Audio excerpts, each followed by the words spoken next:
Greetings and welcome to the March 30th edition of Reading Through the Bible in a Year from Mighty Through God.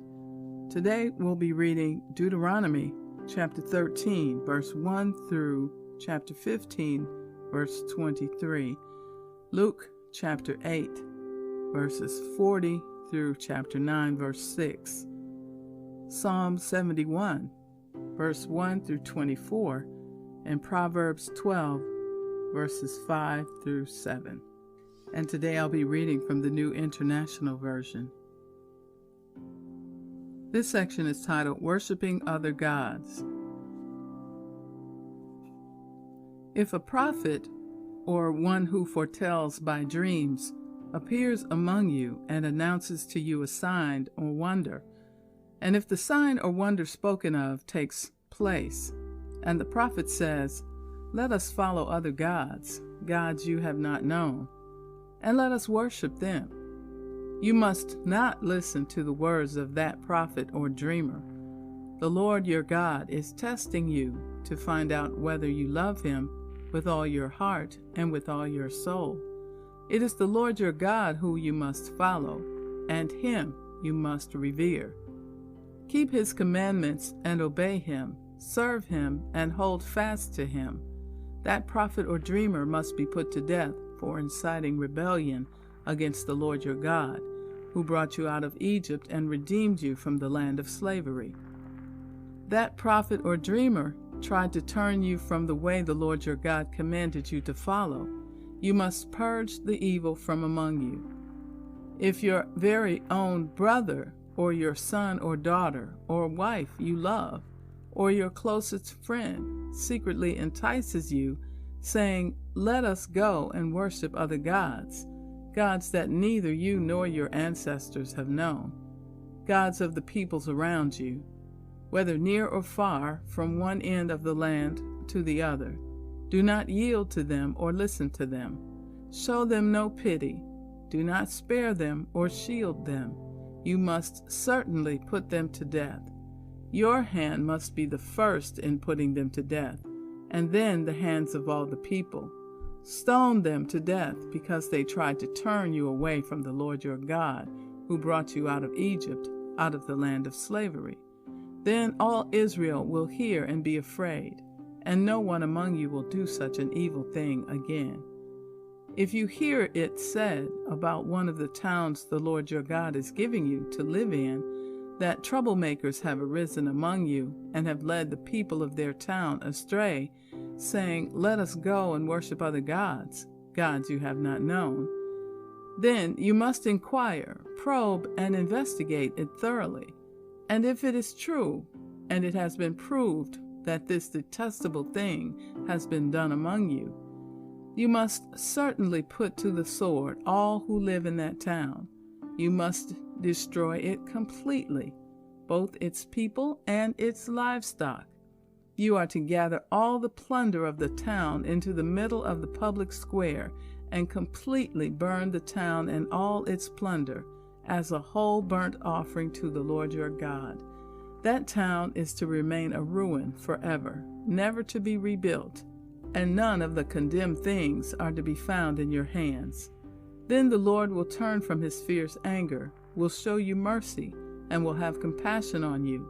He will increase your numbers as he promised on oath to your ancestors, because you obey the Lord your God by keeping all his commands that I am giving you today and doing what is right in his eyes. Chapter 14. This section is titled, Clean and Unclean Food. You are the children of the Lord your God. Do not cut yourselves or shave the front of your heads for the dead, for you are a people holy to the Lord your God. Out of all the peoples on the face of the earth, the Lord has chosen you to be his treasured possession. Do not eat any detestable thing. These are the animals you may eat: the ox, the sheep, the goat, the deer, the gazelle, the roe deer, the wild goat, the ibex, the antelope, and the mountain sheep. You may eat any animal that has a divided hoof and that chews the cud. However, of those that chew the cud or that have a divided hoof, You may not eat the camel, the rabbit, or the hyrax. Although they chew the cud, they do not have a divided hoof. They are ceremonially unclean for you. The pig is also unclean. Although it has a divided hoof, it does not chew the cud. You are not to eat their meat or touch their carcasses. Of all the creatures living in the water, you may eat any that has fins and scales, but anything that does not have fins and scales you may not eat, for it is unclean. You may eat any bird, but these you may not eat: the eagle, the vulture, the black vulture, the red kite, the black kite, any kind of falcon, any kind of raven, the horned owl, the screech owl, the gull, any kind of hawk, the little owl, the great owl, the white owl, the desert owl, the osprey, the cormorant, the stork, any kind of heron, the hoopoe and the bat. All flying insects are unclean to you. Do not eat them, but any winged creature that is clean you may eat. Do not eat anything you find already dead. You may give it to the foreigner residing in any of your towns, and they may eat it, and you may sell it to any other foreigner. But you are a people holy to the Lord your God. Do not cook a goat in its mother's milk. Be sure to set aside 1/10 of all that your fields produce each year. Eat the tithe of your grain, new wine, and olive oil, and the firstborn of your herds and flocks in the presence of the Lord your God, at the place he will choose as a dwelling for his name, so that you may learn to revere the Lord your God always. But if that place is too distant, and you have been blessed by the Lord your God, and cannot carry your tithe, because the place where the Lord will choose to put his name is so far away, then exchange your tithe for silver, and take the silver with you, and go to the place the Lord your God will choose. Use the silver to buy whatever you like: cattle, sheep, wine, or other fermented drink, or anything you wish. Then you and your household shall eat there in the presence of the Lord your God, and rejoice. Do not neglect the Levites living in your towns, for they have no allotment or inheritance of their own. At the end of every 3 years, bring all the tithes of that year's produce and store it in your towns, so that the Levites, who have no allotment or inheritance of their own, and the foreigners, the fatherless, and the widows who live in your towns, may come and eat and be satisfied, and so that the Lord your God may bless you in all the work of your hands. Chapter 15. This section is titled, The Year for Canceling Debts. At the end of every 7 years, you must cancel debts. This is how it is to be done. Every creditor shall cancel any loan they have made to a fellow Israelite. They shall not require payment from anyone among their own people, because the Lord's time for canceling debts has been proclaimed. You may require payment from a foreigner, but you must cancel any debt your fellow Israelite owes you. However, there need be no poor people among you, for in the land the Lord your God is giving you to possess as your inheritance, he will richly bless you. If only you fully obey the Lord your God and are careful to follow all these commands I am giving you today. For the Lord your God will bless you as he has promised, and you will lend to many nations, but borrow from none. You will rule over many nations, but none will rule over you. If anyone is poor among your fellow Israelites in any of the towns of the land the Lord your God is giving you, do not be hard-hearted or tight-fisted toward them.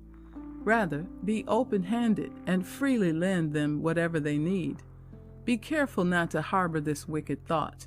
The 7th year, the year for canceling debts, is near, so that you do not show ill will toward the needy among your fellow Israelites and give them nothing. They may then appeal to the Lord against you, and you will be found guilty of sin. Give generously to them, and do so without a grudging heart. Then, because of this, the Lord your God will bless you in all your work and in everything you put your hand to. There will always be poor people in the land. Therefore, I command you to be open-handed toward your fellow Israelites who are poor and needy in your land. If any of your people, Hebrew men or women, sell themselves to you and serve for 6 years, in the 7th year you must let them go free. And when you release them, do not send them away empty-handed. Supply them liberally from your flock, your threshing floor, and your winepress. Give to them as the Lord your God has blessed you. Remember that you were slaves in Egypt, and the Lord your God redeemed you. That is why I give you this command today.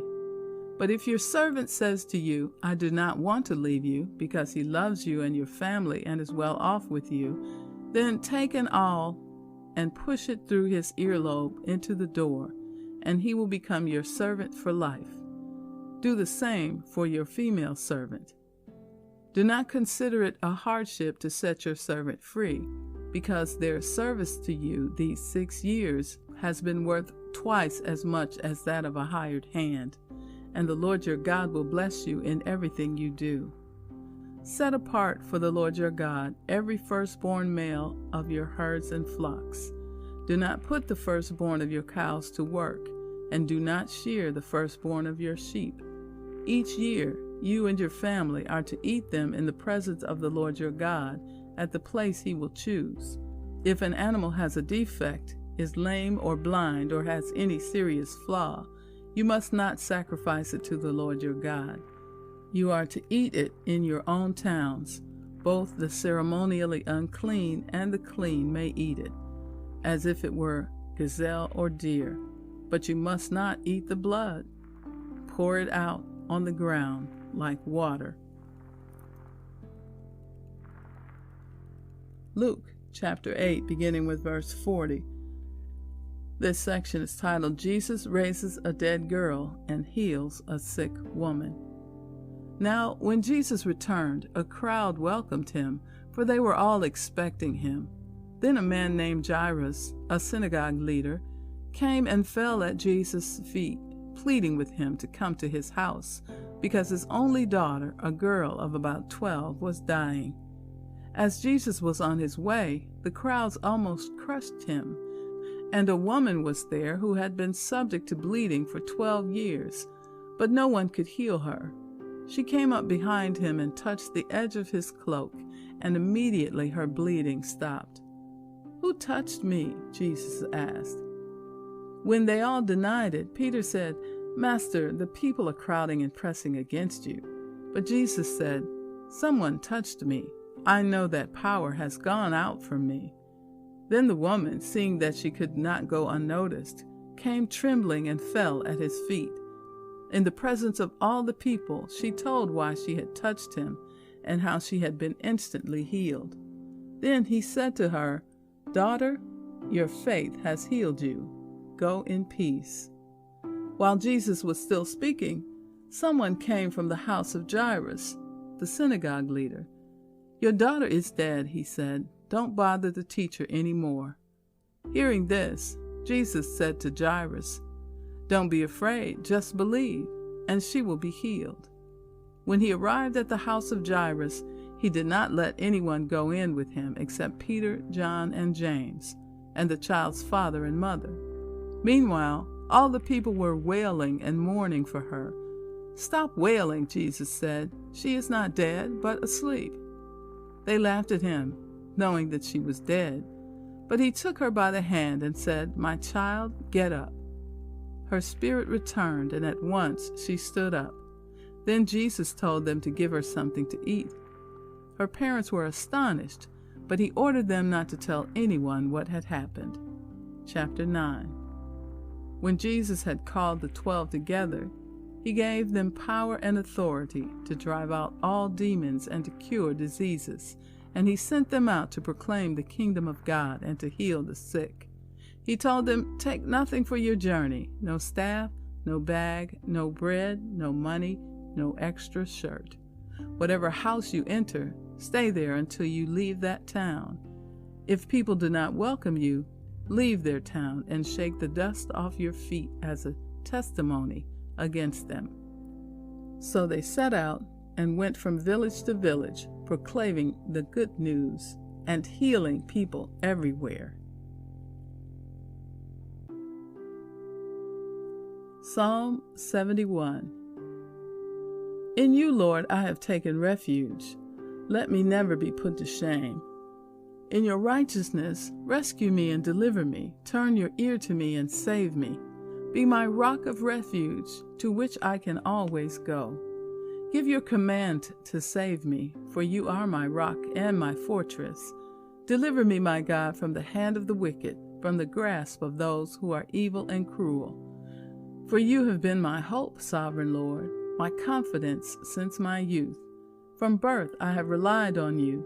You brought me forth from my mother's womb. I will ever praise you. I have become a sign to many. You are my strong refuge. My mouth is filled with your praise, declaring your splendor all day long. Do not cast me away when I am old. Do not forsake me when my strength is gone. For my enemies speak against me. Those who wait to kill me conspire together. They say, God has forsaken him. Pursue him and seize him, for no one will rescue him.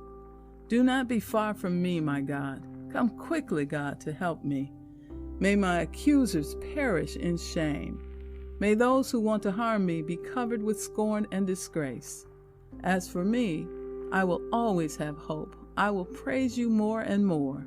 My mouth will tell of your righteous deeds, of your saving acts all day long. Though I know not how to relate them all, I will come and proclaim your mighty acts, sovereign Lord.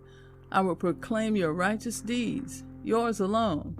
Since my youth, God, you have taught me, and to this day I declare your marvelous deeds. Even when I am old and gray, do not forsake me, my God, till I declare your power to the next generation, your mighty acts to all those who are to come. Your righteousness, God, reaches to the heavens. You who have done great things, who is like God? Though you have made me see troubles many and bitter, you will restore my life again. From the depths of the earth, you will again bring me up. You will increase my honor and comfort me once more. I will praise you with the harp for your faithfulness, my God. I will sing praise to you with the lyre, Holy One of Israel. My lips will shout for joy when I sing praise to you, I whom you have delivered. My tongue will tell of your righteous acts all day long, for those who wanted to harm me have been put to shame and confusion. Proverbs 12, verses 5 through 7. The plans of the righteous are just, but the advice of the wicked is deceitful. The words of the wicked lie in wait for blood, but the speech of the upright rescues them. The wicked are overthrown and are no more, but the house of the righteous stands firm. And so concludes the reading for March 30th. Be blessed.